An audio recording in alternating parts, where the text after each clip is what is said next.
Ке зборуваме за тоа, јас од време на време имам така навика да зборувам на вакви теми, затоа што секој од нас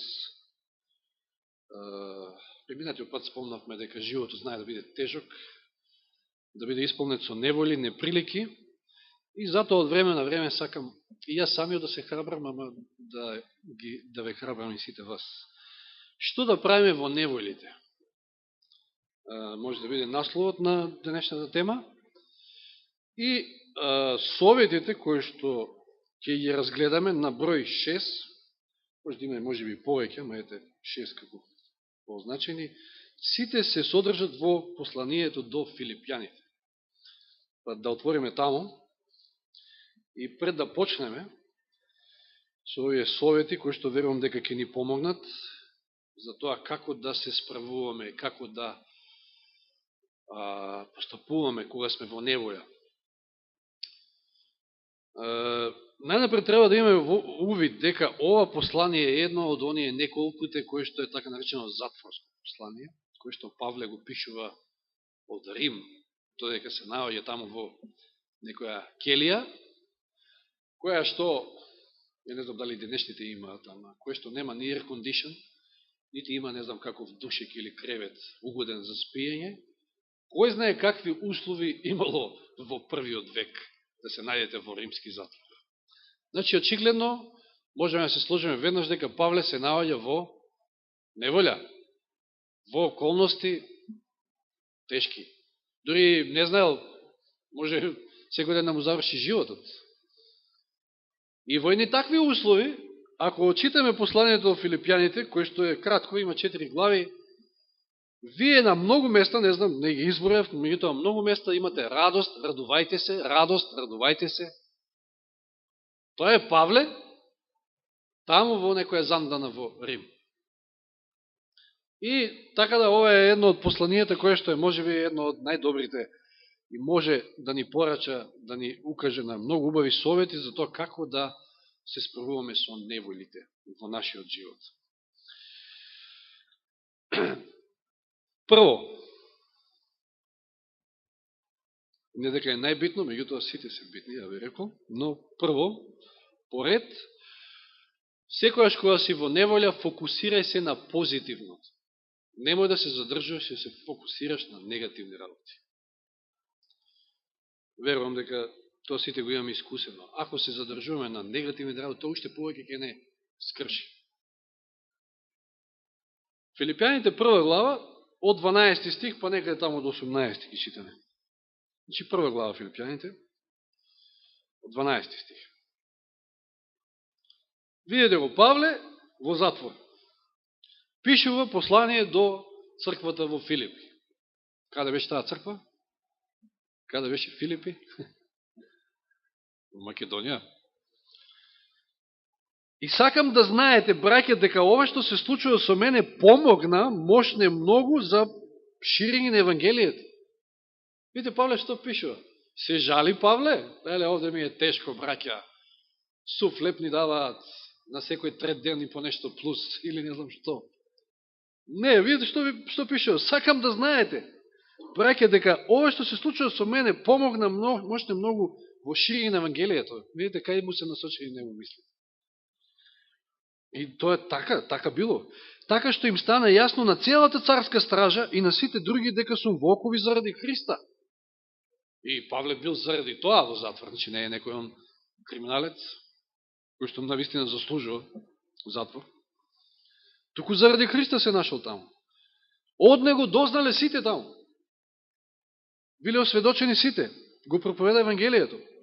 И не завршува тука, туку вели и дека повеќето од браќата во Господа, охрабрени од моите окови, се осмелуваат се повеќе да го проповедаат без страв Божјето Слово. Уште тоа им влева и храброст на останатите кои што работат за Бога. Ова случување со Павле во неговиот живот.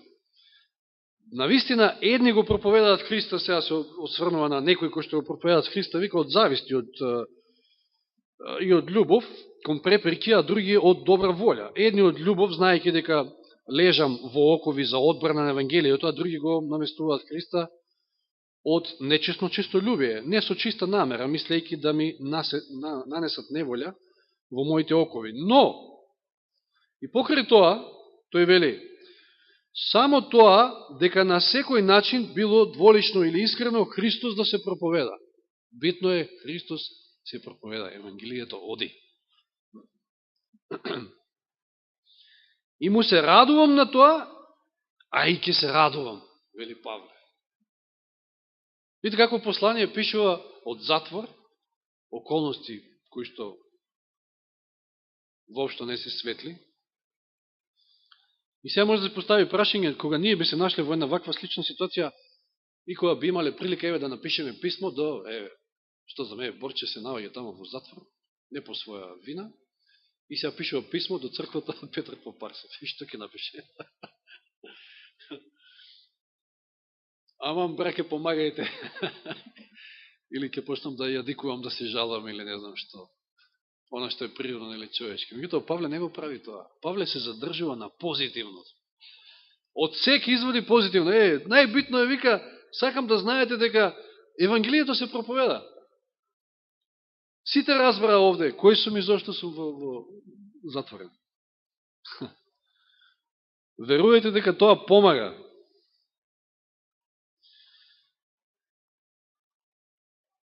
Павле има многу причини да се жали, меѓутоа тоа не го прави.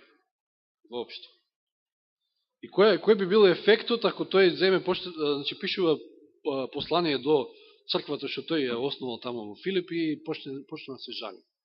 Ке го сруши духот и на браќата и од црквата тамо. Не. Второ, значи прво е да се фокусираме на позитивното. Второ, да се трудиме да сметаме дека се што доаѓа во нашиот живот доаѓа од Господа. Ја не велам дека се доаѓа од Него, меѓутоа да се трудиме да така го прифаќаме, да така ги прифаќаме нешто. Еве јас лично во мојот живот тоа така го разбирам, дека се доаѓа од Господа. Тоа многу ќе помогне, затоа што може да се јави гнев кај вас, може да се јави омраза, не да е Боже, кон Господа, заради еве ситуацијата во која што сте се нашле, какви и да е. Тоа може да ви ја сруши верата, може да ви однесе сосема во погрешен правец, односно во раците на ѓаволот. Филипјаните 4 глава, значи сега малко ќе шетаме, напред и назад, 4 глава, 11 и 12 стих.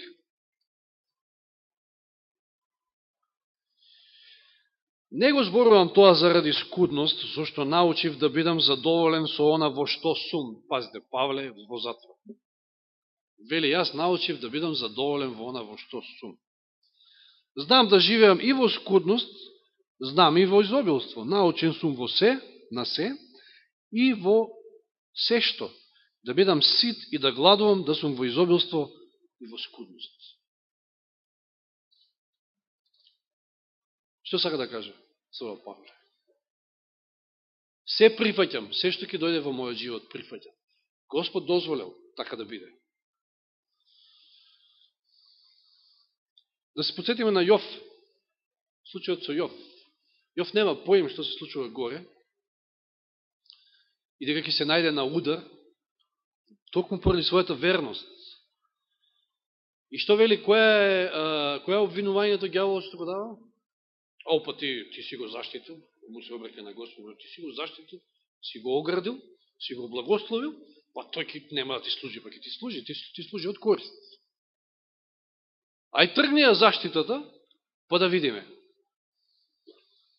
И често пати некои работи што ни се случуваат во животот се токму заради тоа да Господ сака да излее од нас, значи драгоцен метал, да покаже и да тестира, да види дали ние му служиме од љубов или не знам, од некаков интерес или било што.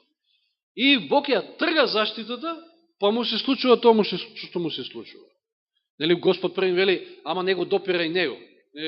Што сега ѓаволот го слуша Господа? Не. Имал се уште некоја заштита. Колку Господ дозволил, толку ѓаволот може да направи зло. Подоцна нели ќе дозволи да го удри со оние лути рани, ѓаволот тоа го прави, ѓаволот едва чека. Значи, тој е лав кој што рика, ама замислите го како лав кој што е на ортома и Господ го држи, така да кажам. Ако Господ му дозволи во ред, ако не, нема шанси. Затоа Јов ќе каже таму, да се подсетиме, ајде да свртиме на кратко до Јов, книгата на Јов, првата глава, кога почнуваат, нели, му се издешаваат сите оние страшни неволи за кратко, изгубил се, целта му е на ѓаволот, нели, да овој похули на Бога.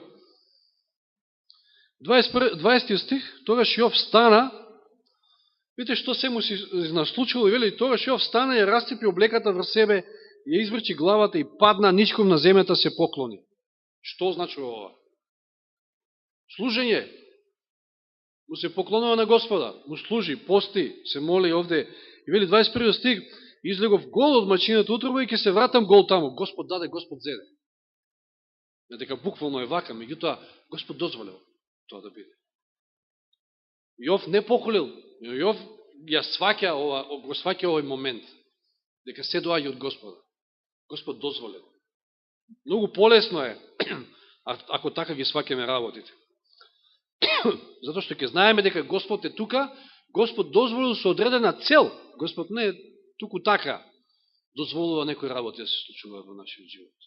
Земете го, или еве, ова е вистински момент да се сетиме на оној прекрасен стих, еден од моите најодмилени. Римјаните 8:28. Се содействува, значи се содействува за добро на оние кои што го љубат Бога. Се содействува. Не мора да значи ке се што ни се случува е добро, навидум, нели?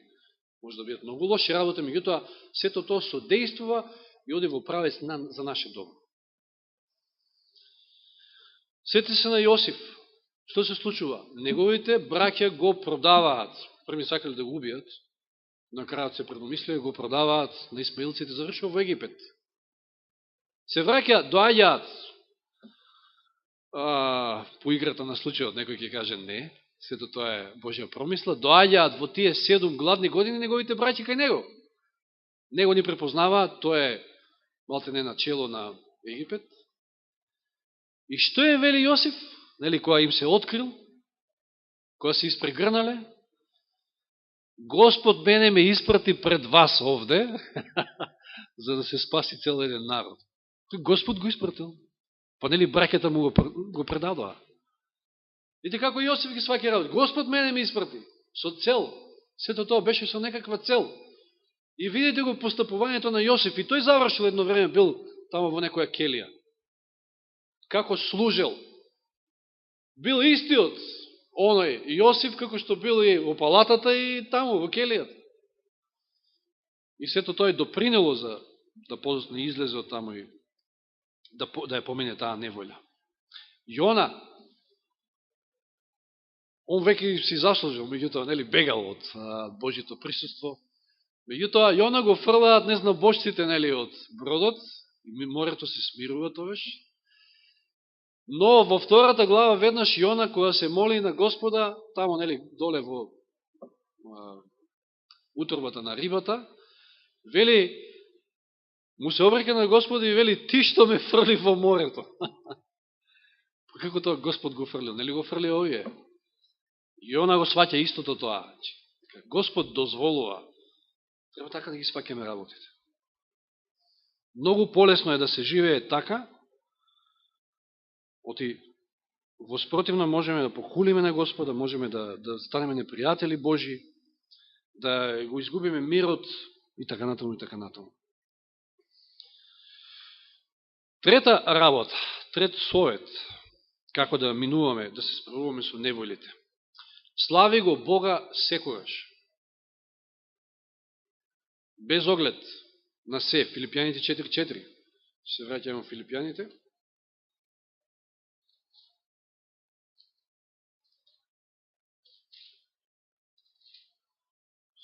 Познат стих. Радувајте се секогаш во Господа, пак ви велам радувајте се. Кога го славиш Господа, тоа е најголема радост. И ова самиот Павле го доживеал, и то токму во Филипи. Се сеќавате кога биле фатени со сила, во затвор ставени, што правеле ноќта? Пеели го славеле Господа. Потоа се случува, нели, на земјотрес и излегуваат со Божие чудо. Пеели го славеле Господа и кој се обраќа тука како резултат на тоа? Стражарот и целиот негов дом. Подосна станале Христови следбеници. Кои околности биле? За песна? Че Павле имал повеќе искуство со затвор. Повеќе искуство со затвор. Радувајте се секојаш во Господ, пак велам радувајте се. Иако не сите околности некојаш се такви за да се радуваме. Ајде да прочитаме во Авакум, книгата на пророкот Хабакук овде, или Авакум, во 3 глава, таму при крајот, поточно 17-18 стихови, се секојаш увеј стихови во овој контекст да се спомнат. Авакум 3, 17 и 18. Макар и да не процвета смоквата, а и да нема плод по лозјат, макар и трудот на маслинката да не успее, и полињата да не донесат храна, макар и стадото да е истребено од трлото, и да нема говеда во оборите, макар и ништо да нема, тешка економска криза. Јас и тогаш ќе се веселам во Господа, ќе се радувам во Бога на моето спасение. Ова можеме да го имаме ако ги имаме овие првите две, ако ги прифатиме тие први два совети во нашиот живот. Значи, ако сваќаме дека сите работи доаѓаат од Господа, дека тој дозволува, и што беше првото? Ако се фокусираме секојаш на позитивното, ако сме позитивни, тоа ќе пееме, тоа ќе се радуваме. И тоа и кога ќе кажуваме, кога ќе дојде време да кажеме некој благослов, нема благословите да не бидат содржани само од некој, не знам, убави нешто во животот, туку нешто плюс ќе има. Четврто, продолжи да му служиш на Господа, какви и да си состоја. Еве, Павле тоа го прави, во затворот. Павле не можел сега да оди, како што одел, нели, по Македонија и тие неколку негови патувања да проповеда по Грција и така натаму. Но сега што можел? Можел да напише писмо, послание, тоа го прави. Некој од нас може во некоја одредена ситуација да се најде во која што нема да може да му служи на Господа како и вообичаено што му служил. И тоа може нешто да прави за Господа. Видите, можете вие, ако сте хендикепирани, пример, да седнете и денеска преку овие електронски нешта што ги имаме, Facebook или не знам, социјални мрежи, да сведочите вие за Господа. Можете да сте без нозе, да не кажам, па да седнете и да пишувате, да сведочите за Господа. Било како и да е, служете му на Господа. Филипјаните 1.21. Што вели овде Павле? Зошто за мене животот е Христос, а умирањето придобивка. Да, не е лошо да кажеш за мене животот е семејството мое, не знам, синот, керката и било што. Меѓутоа, над сето тоа, животот за мене е Христос. Се што правам, се правам за да го прославам Него. Че му служиш на Господа во било какви околности.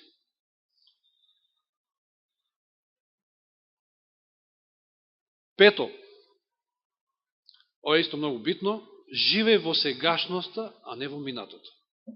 Че ова не значи, не подразбира дека не треба да се сеќаваме, Елен Вајд тоа добро го кажува, треба се сеќаваме на минатите победи, за да се храбриме. Меѓутоа, едно е да се сеќаваш на убавите нешта, друго е да живееш во минатото. Има луѓе кои што едноставно си ја уништуваат сегашноста заради тоа што живеат во минатото. На тоа се мисли. Филипјаните 3, 13 и 14. 3, 13 и 14. Познати стикови исто. Браке, јас уште не мислам дека го достигнав спасението, нели мисли. Но, сепак правам едно. Го заборавам она што е зад мене. Не живеам во минатото. Поминало тоа. Што можеш да смениш, ако нешто си утнал, да кажеме, во минатото? Ништо. Го заборавам тоа што е зад мене, а се стревам кон она што е пред мене, трчам кон целта за наградата на горното призвание од Бога во Христа Исуса. И навистина, ако живееш во минатото, ќе си упропастиш и сегашност. И не знам каква иднина ќе имаш. Да отвориме во Ездра, книгата на Ездра. Сега малко имам проблем да ја најдам, ќе морам на содржината. Ова ми е една од проблематичните книги исто. Значи, после летописи, после дневник.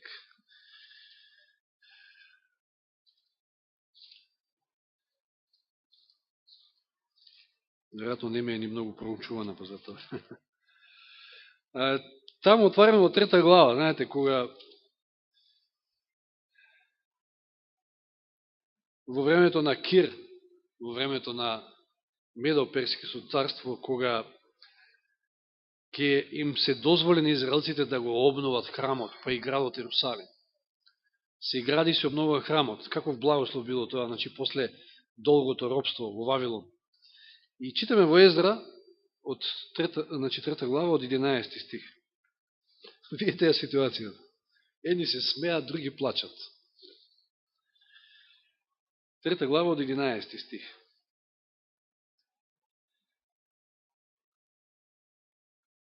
Се извинувам. Не сум во Ездра, тоа е Естира. 3 глава. Ездра.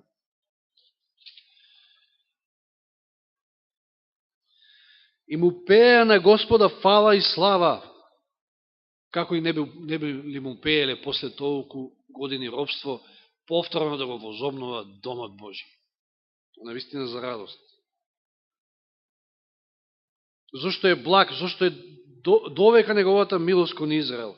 И сиот народ воскликнуваше, славејќи го Господа, зашто Господовиот дом беше поставен врз своите основи.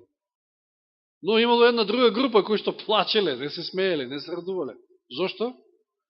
Вика, навистина мнозина свештеници, мнозина левити и главатари на татковските домови и старешини, кои со своји очи ги видоа основите на поранешниот храм, тие постарите, значи, кои што знаеле како изгледа поранешниот храм, плачеа гласно, а мнозина пак воскликнуваа многу гласно од радост. Овие едните живееле во минатото. Место да се радуваат на тој храм кој што сега изграден, тој беше поголем, тој беше не знам ова, не знам тоа, пославен и така натаму. Плачеле. И така никој не можеше да го разликува радосното воскликнување од плачот на народот, зашто народот воскликнуваше гласно и викањето се слушаше многу далеко. Едните плачат, другите се радуваат. Живее во сегашноста, не се навраќа на минатото.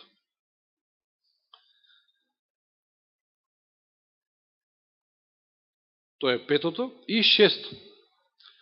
Полни си со сила од Господа. И тоа е оној познат текст, повторно се враќаме во Филипјаните 4.13.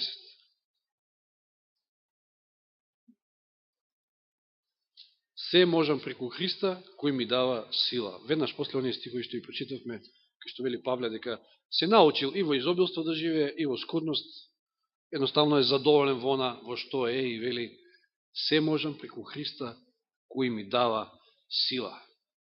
Евреите 4.16, што вели таму? Пристапувате слободно кон престолот на милост, да добиете благодат, да добиете сила за време кога ќе ви биде потребна таа сила и таа благодат.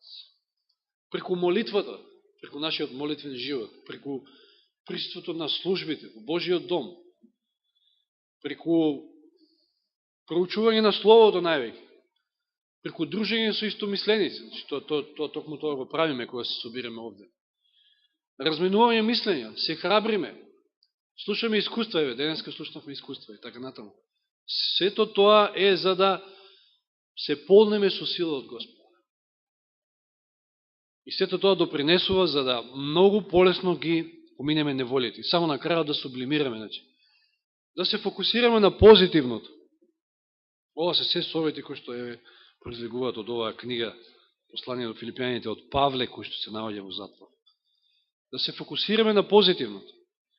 Да сметаме како се да доаѓа од Господа.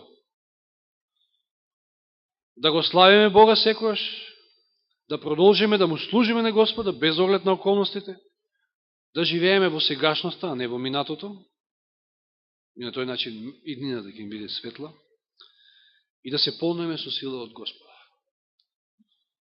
Јас верувам дека ова беа убави совети, без оглед на тоа дали некој од нас поминува низ некоја неволи, во некоја незгодна ситуација или пак не, се од корист за оној кој што е во таква ситуација, а ќе бидат од корист, верувам, за оној кој што може да се најде во таква ситуација. Слава нека му на Господа, што еве ни дава вакви охрабрувачки пораки преку писмото на Павле, односно преку речта Божја и вдахновението што го добил Павле и во затвор, а вака да не охрабри ова послание не само филипјаните, односно луѓето од црквата во Филипи, до македонците во Филипи, туку и до македонците од денешно време. Нека му е слава на Господа за ова. Амин.